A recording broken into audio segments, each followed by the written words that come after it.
Hi all, welcome to Happy Life. இன்னைக்கு நம்ம சிம்பிளான முட்டை குருமா எப்படி செய்யறதுன்னு பார்க்க போறோம்.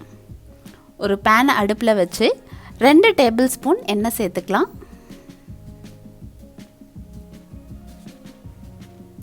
ஒரு துண்டு இஞ்சியும் 4 பல்லு பூண்டு போட்டு இந்த மாதிரி எண்ணெயில நல்லா வறுத்துக்கணும்.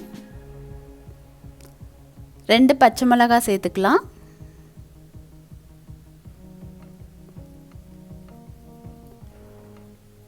ஒரு மீடியம் சைஸ் வெங்காயம் இந்த மாதிரி நறுக்கிட்டு இதில் சேர்த்துக்கோங்க. இதெல்லாம் நம்ம அரைக்க தான் போகிறோம், அதனால் கொஞ்சம் பெருசாக அரிஞ்சாலும் பரவாயில்ல.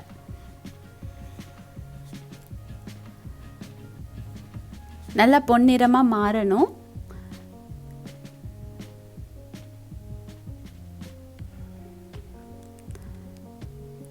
இந்த அளவுக்கு இது வதங்கினதும் அடுப்பை ஆஃப் பண்ணிவிட்டு இதை ஆற விட்டுட்டு மிக்ஸி ஜாரில் சேர்த்துக்கலாம். 1/2 ஸ்பூன் கொத்தமல்லி தூள் சேர்த்துக்கலாம். இதில் 1 ஸ்பூன் மிளகாய் தூள்,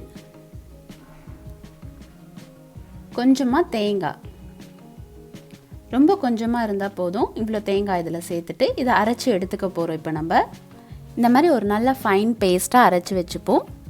இப்போ நம்ம தாளிச்சிடலாம். ஒரு பேன் எடுத்து ஒரு 3 டேபிள் ஸ்பூன் எண்ணெய் சேர்த்துட்டு பட்டை லவங்கம் சேர்த்துக்கலாம். 1/4 ஸ்பூன் ஜீரகம், 1/4 ஸ்பூன் சோம்பு, கருவேப்பிலை, இதெல்லாம் நல்லா புரிஞ்சதும் ஒரு மீடியம் சைஸ் வெங்காயம் எடுத்து நல்லா பொடியாக நறுக்கி இதில் சேர்த்துப்போம்.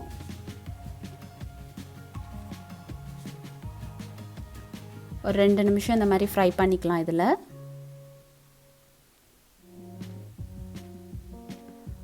இப்போ ஒரு தக்காளி சேர்த்துப்போம்.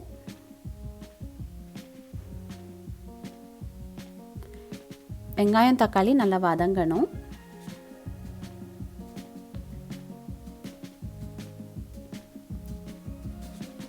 அரை ஸ்பூன் உப்பு, 1/4 ஸ்பூன் மஞ்சள் தூள், உப்பு மஞ்சள் தூள் போட்டு நல்லா வதங்கணும். இது வெங்காய தக்காளி வதங்கினதும் நம்ம அரைச்சி வச்சுருந்த பேஸ்ட் இதில் சேர்த்துப்போம்.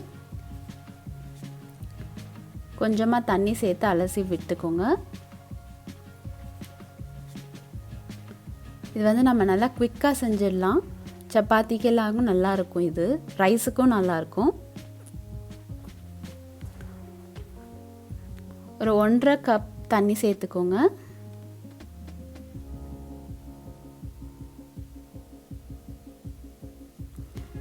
இப்போ உப்பு காரம்லாம் நம்ம டேஸ்ட் பண்ணிவிட்டு நம்மளுக்கு தேவைன்னா சேர்த்துக்கலாம்.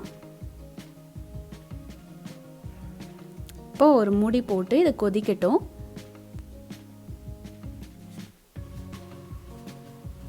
இன்னும் நல்லா கொதிக்க ஆரம்பிச்சிருச்சு. இப்போ நம்ம முட்டையை இதில் சேர்த்துக்க போகிறோம்.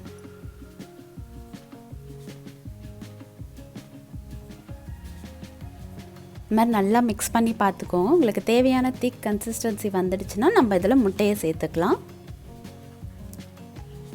அடியில் ஒரு தட்டு வச்சு மேலே இந்த மாதிரி கரண்டியை சப்போர்ட்டுக்கு வச்சுட்டு ஒரு முட்டையை இதில் அழகாக உடச்சி ஊற்றலாம்.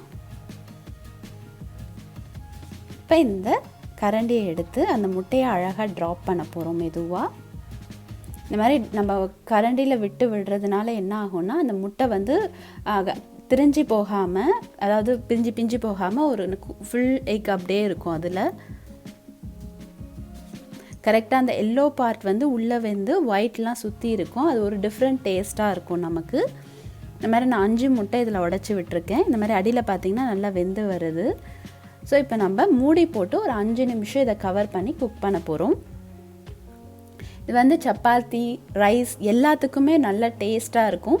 நம்ம வந்து முட்டை பாயில் பண்ணுற வரைக்கும் வெயிட் பண்ண வேணாம், குவிக்காக இதை செஞ்சிடலாம். முட்டை குருமா வேணும்னா இப்போ பார்த்திங்கன்னா நல்லா கொதிச்சிட்ருக்கு. முட்டைலாம் நல்லா வெந்துட்டுருக்கு பாருங்கள்.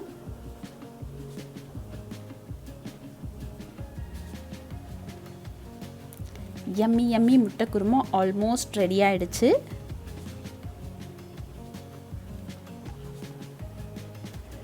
இந்த 5 முட்டை அழகாக தனித்தனியாக இருக்குது.